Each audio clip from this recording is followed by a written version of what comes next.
All right, now we're going to do another chapter from Hidden History of Nutrition, Health, and Science by me, Pete Rogers. We're going to be talking about fluoride. I got my wife over here yapping at me, bitching at me, hurry up, hurry up. And I'm like, you waited all these years, decades to marry a great man. Now you got one. You can wait another 5 minutes. Let me make my video. All right, so here is talking about fluoride. Here's one book about it by Dean Murphy called How Fluoride's Killing You, the Devil's Poison. It's a great book. It's probably the best book ever written on fluoride. It goes, through each organ system of the body on how fluoride has a negative effect on it. Fluoride is the most electronegative element in the whole periodic table of elements, meaning it has the strongest desire to grab electrons. It's an electron stealer. It's a free radical. It steals an electron to complete its octet, its outer orbital. It wants 8 electrons instead of 7. And because of that, it will more aggressively grab an electron than anything else. One definition of a pathogen is something that steals electrons. All right? So fluoride is a heavy-duty pathogen. It's rat poison, okay? It shouldn't be in your drinking water. It should not be in your food. That's why you have to have a reverse osmosis filter. It not only is toxic to your gut, it's toxic to your gonads, and it's toxic to your brain. It's toxic to everything. Okay, let's see. It lowers IQ. It can cross psychiatric medicines. They routinely add fluoride to it because once it binds real tightly. It makes the molecule less polar. Less polar things are able to cross the blood-brain barrier. Okay? All right, here's another great book on fluoride. This one was excellent. This guy, John, hard to say his name, Muyanis. He is a biochemist, PhD-trained biochemist. And he was talking about how fluoride can bind to other molecules and distort their shape. That's the definition of what's called a hapten. A hapten can bind to like a protein, change its shape, and then the immune system can react to it, so it can cause autoimmune disease. And he also talks about how the more fluoride people ingest, the higher their rate of cancer. It's a very well done book. I like the book. So those are the 2 best books on fluoride. But there's more. All that, and I got more.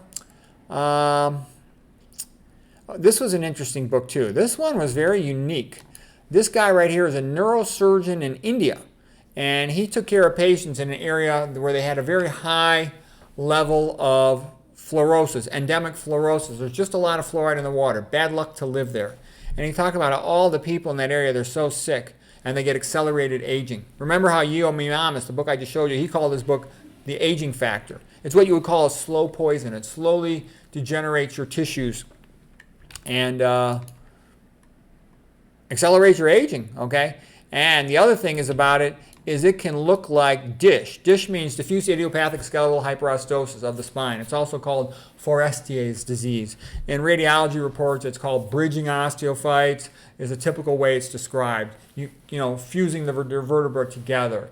And it all goes with degenerative disc disease. And I'm actually the best spine doctor in the whole world. I've written 3 books on the spine. My most recent one was Prevent and Reverse Spine Disease. And I explain how this all works. These diseases all go together. Degenerative disc disease, diffuse idiopathic skeletal hyperostosis, DISH, OLF, ossification of the ligamentum flavum, rare, OPLL, ossification of the posterior longitudinal ligament. That's moderately common. DISH is super common. You'll see it in the vast majority of Western patients. But the point I'm making is fluoride causes the same thing. Well, why would that be? I'll explain in one moment, but fluoride does. Okay. If you're low in magnesium, vitamin C, you're more vulnerable to it. Well, gee, who's low in magnesium and vitamin C? Somebody who doesn't eat plant foods. So the typical chumps drinking tap water and they're eating non-organic food and not enough fruits and vegetables, so they get this much worse. All right, I'm going to explain why in just a minute. Oh, by the way, too, what's in your tap water? Aluminum and fluoride. Fluoride forms a complex with aluminum, facilitating its absorption in your body and its traversal of your blood-brain barrier. So they work together to make you stupid, and they're both in your water. You think that's by accident? No. This is just one more reason why the pearls are so darn stupid, hopelessly stupid, They're designed to be stupid, to do their work and to shut up. Okay, and by not learning, not wanting to read on their own, and being taught to hate reading because they have to read such crappy books their freshman year of high school, Great Expectorations, Mockingbird, and all the other crap they read, Catcher in the Rye, that makes people hate reading. Those books stink.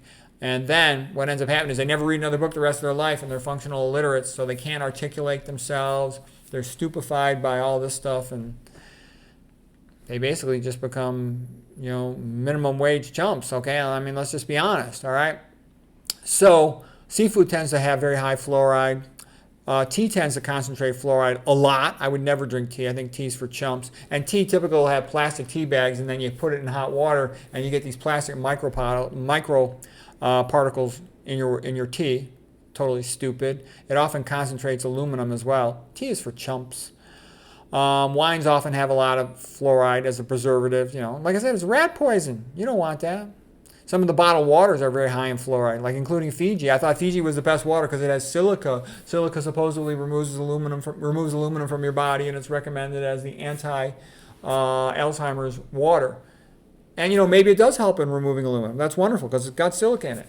But they bragged on their advertising that it's from these like lava areas, and lava. Then I looked up lava. Lava puts fluoride in the water. So I'm like, oh, that's great. Then I checked, and the fluoride level was too high for my taste. So I would never drink that. I went through a brief phase where I drank it for a little while. Volcanic rock, lava my ass. Okay, here's the point. Fluoride weakens collagen, so it weakens your ligaments.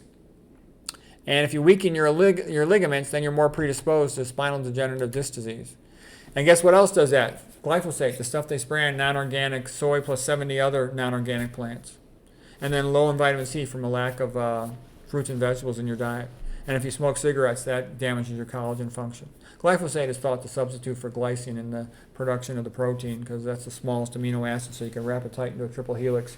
You need that short side chain of glycine, the smallest amino acid, in order to wrap that helix tight. It's every third amino acid residue on collagen. So if you weaken the ligaments of the spine, you get accelerated degeneration of the spine, and you get more back pain, and you end up hunched over and weak and pathetic, okay? So what am I saying? Don't drink fluoride. How do you get rid of it? You need to either distill your water, which is a pain in the ass, too expensive, too cumbersome, or reverse osmosis. Reverse osmosis is the best, but you'll need to add a little something back, or it's too hypoosmolar for most people. Certainly you don't want to give that to kids just straight. I talk about that in other lectures. I got a whole bunch of lectures on videos. I got a whole playlist of videos on water, okay? It's all free. It's all free. Everything you can want to know about health practically is here. Thousands of videos. But this is why people get degenerative disc disease, and this is all contributing to it, as well as dish of the spine, the back pain, and then fluoride's making more people infertile. It's making more of them stupid, and it's making more of them have back pain. It's increasing the risk of cancer. It's a disaster. You don't want it, and you don't need it in your toothpaste either. Toothpaste is stupid. I don't use toothpaste. I just brush my teeth because I'm trying to get the biofilm off my teeth because the bacteria has to be stuck to your tooth in order to cause a cavity. And you don't need all those chemicals in toothpaste. I don't use any toothpaste. I've written an entire book about dental problems. You don't need toothpaste. I studied that pretty extensively. You can watch my lecture on it. Anyways, I hope you find this helpful. You can also exercise to help sweat it out of your body a little bit, but it takes a long time to get it out of your body. But at least once you know what you're doing, you can avoid it, and you'll slowly diminish your levels of it. Fluoride causes accelerated calcification of your pineal gland that makes melatonin. So chronic exposure for decades and decades can worsen your sleep. Anyways, I hope you found that helpful.